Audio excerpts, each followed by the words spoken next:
My name is Matthew Walker. I am a professor of neuroscience and psychology at the University of California, Berkeley, and I am the author of the book, Why We Sleep. What are things that we can all do tonight and in the future to start getting better sleep?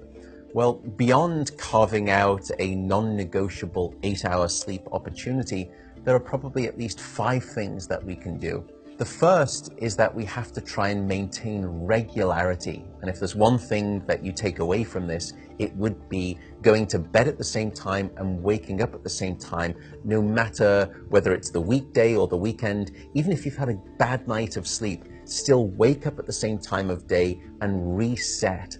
The second thing is that we are a dark-deprived society in this modern era, and we need darkness in the evening to allow the release of a hormone called melatonin.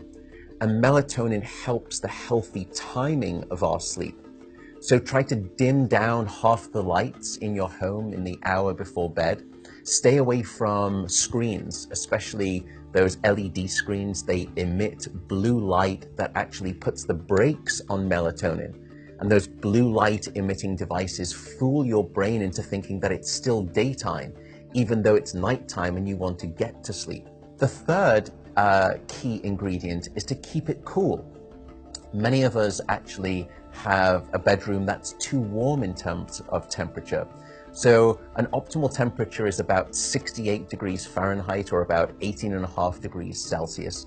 And the reason is that your brain and your body need to drop their core temperature by about 2 to 3 degrees Fahrenheit to initiate good sleep. And that's the reason that you will always find it easier to fall asleep in a room that's too cold than too hot.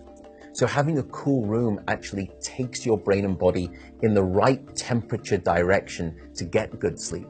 The fourth critical factor is actually avoiding alcohol and caffeine. Unfortunately, this makes me deeply unpopular, but alcohol is perhaps the most misunderstood drug when it comes to sleep. People think that it helps them fall asleep. That's not actually true.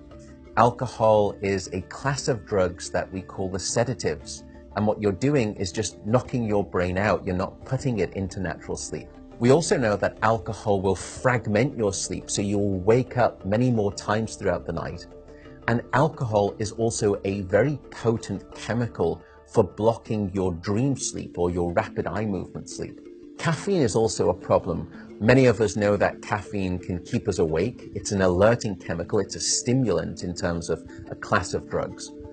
But few people know that even if you can have a cup of coffee after dinner and you fall asleep fine and maybe you stay asleep, the depth of the deep sleep that you have when there is caffeine within your brain isn't as deep as when you have abstained from that cup of coffee after dinner. So as a consequence, you wake up the next morning, you feel unrefreshed, and you don't remember waking up or having a difficult time falling asleep, but now you find yourself reaching for 2 or 3 cups of coffee in the morning, and you develop this dependency, this addiction cycle. The fifth and final tip for better sleep is to not stay in bed awake. So if you haven't fallen asleep within 20 or so minutes, or you've woken up and you're finding it difficult to fall back asleep, don't stay in bed awake. The reason is that your brain very quickly starts to learn the association between your bed being about the place that you're awake rather than your bed being about sleep. So the advice is to get up, go to another room, and in dim light, just read a book. No screens, no email checking, no food. And only when you feel sleepy should you return to bed. And that way you can actually then relearn the association between your bedroom being about the place of sleep rather than being awake. I should also note that some people don't like the idea of getting up and going out to a different room if it's dark and they're warm in bed. An alternative is actually meditation. Meditation has been demonstrated in clinical trials to help people just relax the body, calm down the fight or flight branch of the nervous system that can happen when we wake up in the middle of the night and we have that Rolodex of anxiety thoughts. And by meditating, you can start to quiet the mind as well as the body, and that also helps you fall back asleep more easily.